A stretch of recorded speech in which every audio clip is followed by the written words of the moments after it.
Hello friends, welcome back to your channel. आज हम करने वाले हैं रोहित शर्मा का कलर पोर्ट्रेट। और ये पोर्ट्रेट हम डोम्स की जो कलर पेंसिल आती है इसमें 24 शेड आते हैं, इससे करने वाले हैं। और ये शायद 200 रुपये का है, मैंने ऑनलाइन परचेज़ किया था।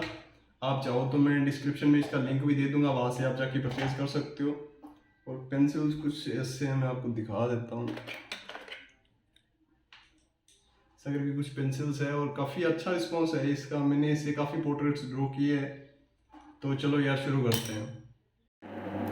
आप देख पा रहे हो कि आंखों के पास में जो डार्क एरिया है उसके लिए मैं पहले चारकोल अप्लाई कर रहा हूँ। यहाँ चारकोल पेंसिल से क्या होता है कि जहाँ से स्किन टोन, जहाँ से डार्क स्किन टोन है वहाँ हम पहले चारकोल अप्लाई कर लेंगे। उससे क्या स्किन का जो टेक्सचर है वो काफ़ी अच्छा आता है। मैं अपनी हार्ड ड्राइंग्स में ऐसा ही करता हूँ। और अभी मैं हार्ड जो मीडियम चारकोल होती है वो मैं यूज़ कर रहा हूँ। आप चाहो तो इसमें सॉफ्ट चारकोल भी यूज़ कर सकते हो। काफ़ी स्मूथ टेक्सचर आता है स्किन के अंदर। और जहाँ डार्क है वहाँ से मैं फिर से कलर की लेयर लगा रहा हूँ। और पहले आपको ध्यान में रखना है कि जो फर्स्ट लेयर दो आप वो बिल्कुल लाइटली होनी चाहिए, प्रेशर बिल्कुल भी मत देना, बिल्कुल हल्के हाथ से आपको करना है। आप देख पा रहे हो मैं जैसे कर रहा हूँ वैसे ही करना है। और ब्लेंड करने के लिए मैं वाइट चारकोल का यूज़ कर रहा हूँ। जी हाँ, वाइट कलर पेंसिल है उससे मैं ब्लेंड कर रहा हूँ। जब स्टैचू और बेड बनाने के लिए भी मैं चारकोल का यूज़ कर रहा हूँ। और इसी तरीके से मैं पूरी ड्राइंग को कंप्लीट करूँगा।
आई होप कि वीडियो आपने काफ़ी इन्जॉय किया होगा, आपको अच्छा लगा होगा। अगर अच्छा लगे तो भाई लाइक कर देना, कमेंट करके मुझे बताना कि आपको कैसा लगा ये आज का पोर्ट्रेट। और अगर आप हमारे चैनल पे नए हो तो प्लीज़ यार चैनल को सब्सक्राइब कर लो, पास वाले बेल आइकन को प्रेस करो ताकि हमारे हर वीडियोस की नोटिफिकेशन आपको मिल जाए और आप हमारे चैनल पे यूं ही बने रहो। तो मिलते हैं नेक्स्ट वीडियो में, तब तक के लिए